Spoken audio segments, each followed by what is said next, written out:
ভবিষ্যতের জন্য অর্জন করতে হবে যে দক্ষতা, যোগাযোগ দক্ষতা। যে কোনো পেশায় কিংবা পরিস্থিতিতে যোগাযোগ সবচেয়ে বেশি গুরুত্ব বহন করে।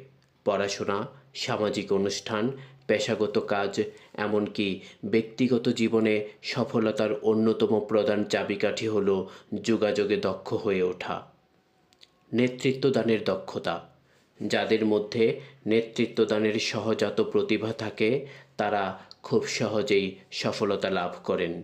অন্যরা তাদের বিশ্বাস করেন, তারা অগ্রবর্তী হয়ে নতুন বিষয়, কাজ ও পদক্ষেপকে গ্রহণ করেন, ফলে তাদের সফলতাও আসে তুলনামূলক আগে।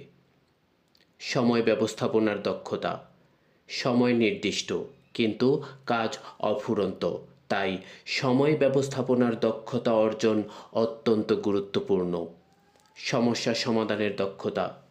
জগতে সমস্যা অফুরন্ত, আর সমাধান নির্দিষ্ট নয়।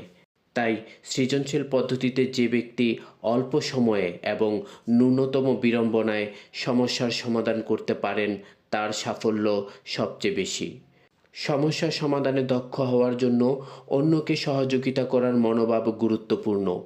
এর ফলে ব্যক্তি বিভিন্ন পরিস্থিতির মুখোমুখি হয় এবং সমস্যা সমাধানে দক্ষ হয়ে ওঠে।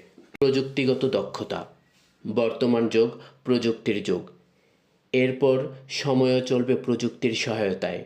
যে কোনো কাজ করার জন্য ব্যবহৃত হবে প্রযুক্তি। প্রযুক্তি ব্যবহারে দক্ষতা অর্জন করতে না পারলে আপনি সময়ের সঙ্গে তাল মিলিয়ে চলতে পারবেন না। তাই আপনি যে পেশায় যাওয়ার কথা ভেবে থাকেন না কেন, প্রযুক্তিগত দক্ষতা অর্জনের কোনো বিকল্প নেই। আবেগিক বুদ্ধিমত্তা।